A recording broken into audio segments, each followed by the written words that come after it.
मेरे दोस्त, किसी ने क्या खूब कहा है कि कमजोर दिखने वाले इंसान भी वक्त के साथ साथ हीरे में बदल जाती है। जी, मैं बात कर रहा हूँ एलन मस्क के बारे में, जो हाल ही में ट्विटर को $44 बिलियन से खरीदा। दोस्तों, एलन मस्क का जन्म 28 जून 1971 में दक्षिण अफ्रीका के प्रिटोरिया शहर में हुआ। एलन मस्क का माता पिता मे मस्क और एरल मस्क था। दोस्तों, इन दोनों की आपस में बनती नहीं थी, इसलिए इन्होंने एक दूसरे को तलाक दे दिया और एलन मस्क से पूछा कि तुमको किसके साथ रहना है।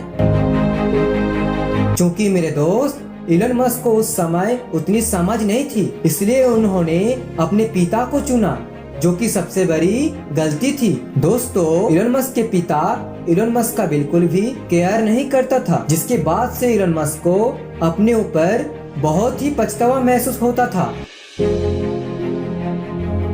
अब बात करते हैं एलन मस्क का बचपन कैसा था।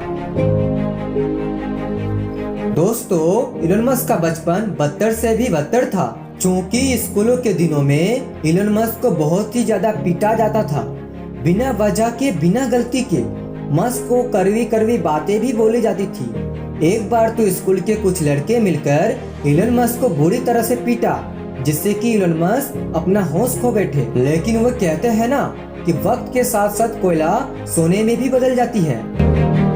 मेरे दोस्त, एलन मस्क जब 10 साल का हुआ तब उसे कंप्यूटर से लगा होने लगा था, क्योंकि उस समय कंप्यूटर का आविष्कार हाल ही में हुआ था। एलन मस्क कंप्यूटर के सारे बेसिक प्रोग्राम को सीखने के बाद एक ब्लास्टर नाम का वीडियो गेम बना डाला और इस गेम को पीसी और ऑफिस टेक्नोलॉजी को $500 में बेच डाला। मेरे दोस्त, अब बात करते हैं कि Elon Musk Tesla, space X जैसी बड़ी बड़ी कंपनी का मालिक कैसे बनी। एलन मस्क 17 साल की उम्र में कून यूनिवर्सिटी से ग्रेजुएशन की पढ़ाई को कंप्लीट किया। फिर 1992 में फैंसियल यूनिवर्सिटी से मस्क ने फिजिक्स की बैचलर डिग्री को हासिल की। दोस्तों, 1995 में एलन मस्क पीएचडी करने के लिए कैलिफोर्निया शिफ्ट हो गए। 2 दिन बाद मस्क ने पढ़ाई छोड़ दी और एक सफल व्यवसाय बनने की चाह में अपना कदम बढ़ाया। मेरे दोस्त, फिर वक्त आया 1995 का, जब मस्क ने अपने भाई के साथ Zip2 नाम की एक सॉफ्टवेयर कंपनी को खोला। इसके कुछ ही समय बाद इस कंपनी को कॉम्पैक्ट नाम की एक कंपनी ने $307 मिलियन से खरीद लिया, जिसके बाद मस्क को 7% की शेयर से $20 मिलियन मिला। फिर 1999 में इन पैसों में से $10 मिलियन का खर्च करते हुए एलन मस्क ने X.com की स्थापना की, जो एक आर्थिक सहारा देने वाला कंपनी था। और 2000 में यह कंपनी एक कॉन्फिनिटी कंपनी के साथ जुड़ गई। इस कंपनी की एक मनी ट्रांसफर थी, जिसे हम लोग आज पेपैल के रूप में जानते हैं। मेरे दोस्त, फिर 2002 में एक ईबे कंपनी ने इस पेपैल को $1.5 बिलियन से खरीद लिया। इस डील के बाद मस्क को $165 मिलियन दिया गया।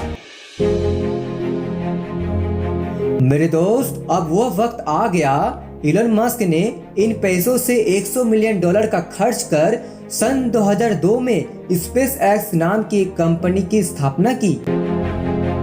इसके बाद मस्क ने 2 लोगों के साथ मिलकर सन 2003 में टेस्ला नाम की एक कंपनी की स्थापना की और आज मस्क टेस्ला के सीईओ है। और दिसंबर 2015 में मस्क ने आर्टिफिशियल इंटेलिजेंस रिसर्च कंपनी की स्थापना की, जो मानव के हित में काम कर रहे हैं। इसके लगभग 1 साल बाद मस्क ने न्यूरालिंक कंपनी की संस्थापक बने, जो एआई और ह्यूमन ब्रेन को एक साथ जोड़ने का काम कर रहे हैं। सोचिए दोस्तों, एक इंसान जिसके बचपन बदतर से भी बदतर था, लेकिन आज वो इंसान दुनिया भर में फ्यूचरिस्टिक इंसान के रूप में जाने जाते हैं। इसलिए दोस्तों, कि समय कब और कैसे बदलता है ये कोई नहीं जानता। एलन मस्क का बचपन में कोई दोस्त नहीं था, इसलिए उन्होंने अपने पढ़ाई को ही दोस्त बना लिया। कभी कभी हम लोग भी दूसरों को बातें सुनाते हैं या खुद सुनते हैं कि तुम कुछ नहीं कर पाओगे जीवन में। बस हम लोग इतनी सी बात नहीं समझ पाते हैं कि सामने वाले को कितना ठेस पहुंचा होगा। हम लोग सिर्फ दूसरों की कमियां गिनाते हैं लेकिन अच्छाई को नहीं पकड़ते हैं। इसलिए मेरे दोस्त, किसी को कड़वी बातें सोच समझ कर ही बोलिए, क्योंकि समय और परिवर्तन कैसे बदलेगा ये कोई नहीं जानता। आशा करता हूँ कि आपको थोड़ी बहुत मोटिवेशन मिली होगी।